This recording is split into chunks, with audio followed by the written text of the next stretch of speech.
Last year, when Red Hat made changes to the way users can access the source code of RHEL or the Red Hat Enterprise Linux, the Enterprise Linux vendor ecosystem responded by creating OpenELA, the Open Enterprise Linux Association. The organization was created by three major Linux players: CIQ, a company founded by the creator of CentOS and RockLinux, Oracle, and SUSE. At the very foundational level, the primary goal of OpenELA is to ensure that open source remains open source. We are running a 3-episode series here at TFIR in which we talk to the representatives of each organization to better understand the role and goal of OpenELA. To paraphrase a quote from Jurassic Park, that life always finds a way. OpenELA is a great reminder that open source always finds a way. Hi, this is your host Sapil Bhartiya and welcome to TFR Let's Talk. Today we have with us once again Gregory Kurtzer, co-founder of CentOS, founder of RockLinux, co-founder of OpenELA, and founder and CEO of CIQ. Gregory, it's great to have you on the show. Thank you, Swap. It's great to be here. Talk a bit about what is OpenELA. OpenELA is several organizations coming together to ensure that, to be blunt, open source software is always freely available and accessible to everybody. It seems funny that we have to say that nowadays, but we do. And what brought companies like CIQ, Oracle, and SUSE together to start OpenELA? We all came together due to necessity. It was important for us to ensure that the source code of Enterprise Linux is available. It's available to everybody, and we can respond and work on it collaboratively between each other. It doesn't make sense for multiple organizations to be doing the same thing on open source software and to be replicating work. So this allows us to be a lot more efficient and again collaborate as open source should and what open source does best. It has been a couple of months since OpenELA was announced, launched. Talk a bit about, if you look at today in 2024, what excites you most about this project today? Collaboration. The thing that's always drawn me into open source has always been the collaboration and the collaborative nature of being able to work with different organizations, different people. And what you're seeing here with OpenELA are three major organizations that are all related in the sense that we're all leveraging an enterprise Linux background. And it's super important for us to be able to know and to ensure that this open source software is always going to be freely available to everybody. So it's not even just us, it's the entire community at large. And what stems from that is not only collaboration on Enterprise Linux, but we are now starting to expand that as well. We've recently released a documentation repository that now we're doing collaboration on documentation for Enterprise Linux. And you're going to see some additional things coming as well in terms of additional areas of collaboration. And then what happens in the future is going to be super, super exciting as well as we start looking at what does Enterprise Linux 10, 11, and 12 look like? Excellent, thank you. And as you're talking about what excites you more was you said collaboration. When we look at open source code, licensing, that is secondary. The most important thing that open source does is enable collaboration. Last year, we saw some disturbing development in the industry where a lot of other open source projects, they change their licenses to business license or other thing. If you look at OpenELA, can it be used as a very good use case for the communities when they do see it, so that there is no worry and kind of concern and threat that if a vendor closes the knobs, there are options. So I feel that OpenELA is a very good kind of use case where community can respond, not just as a community, but vendors are there because vendors kind of breed confidence that you can use that in the production. When Rocky was first coming to be, one of the things we heard loud and clear from the community is, please don't put this underneath yet another corporate umbrella. And CIQ and myself responded and said, well, okay, let's create the Rocky Enterprise Software Foundation to ensure that it is free of commercial control. That means that, just to be clear, that no company can change its license, no single company can hold it hostage. or do something other, do something else that's potentially negative to that community. And we really want to make sure that we're building up collaboration and stability. And the way to do that is not to have it controlled by a single company, but to have it open. And really go back to the source of open source and really leverage all the things that are awesome about open source, which is freedom. It's collaboration. It's sharing with everybody. It's creating a organization and a community that is inclusive to, everybody who wants to be part of this, not just people who happen to work for the same company. Right. And open source, the ecosystem is, there's no one community. There are communities of vendors who come to collaborate. Then there are user community. We need them also. And they may not be, they are purely consumers as well. What are the core constituency that you see are critical to the survival of open source? And I'm not talking about purely community-based open source. I'm looking at open source which can be used in production without in the companies putting a lot of resource themselves. I think that there's a lot of facets to that question. One area where my head kind of goes into is there's a lot of reasons and motivations for why somebody or an organization or a company may open source a project.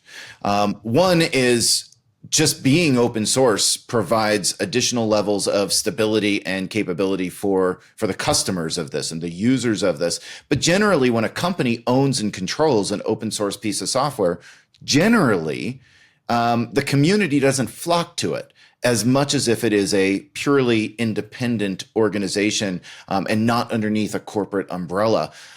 You end up, when it's under that corporate umbrella, you end up kind of stifling or slowing down kind of the natural organic growth of it. Now, there are some companies out there that have done this very well.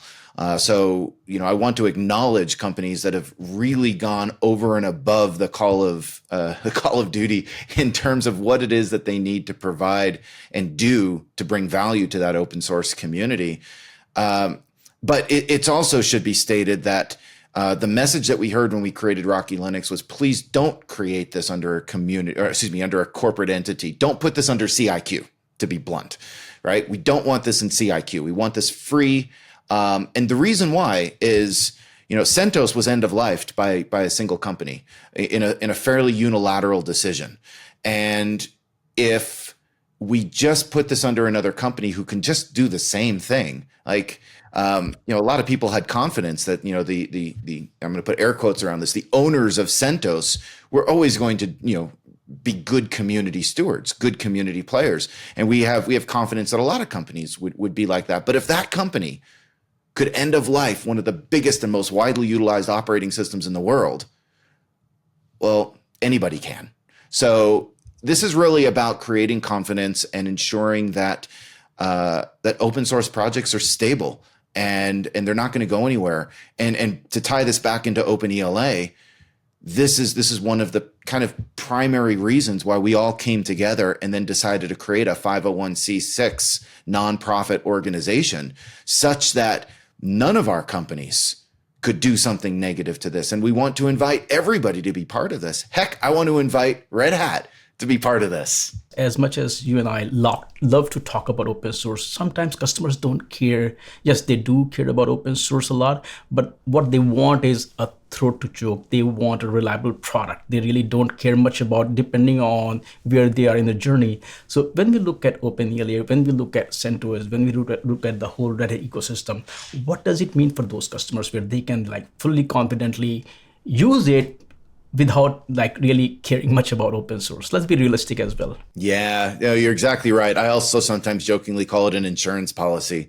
They need to know that they can call somebody, they can get help. And this is very common among the Fortune 1000 companies out there. They're too big and there's too much riding on open source software in many cases. And they want to make sure that they've got the appropriate level of help and support contracts. But open source in this realm is so important because what it's doing is making it known that it's not just stable, but now we actually have a common source for where multiple operating systems are based on. And what that means is we now have standards. We now have compatibility. We now have the ability to make sure that customers know that they have choice.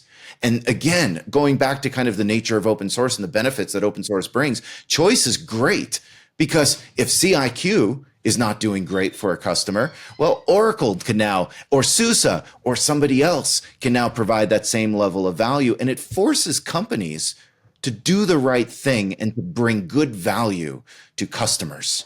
And again, competition is always good for customers. Initially, we have three companies, CIT, Oracle, and SUSE.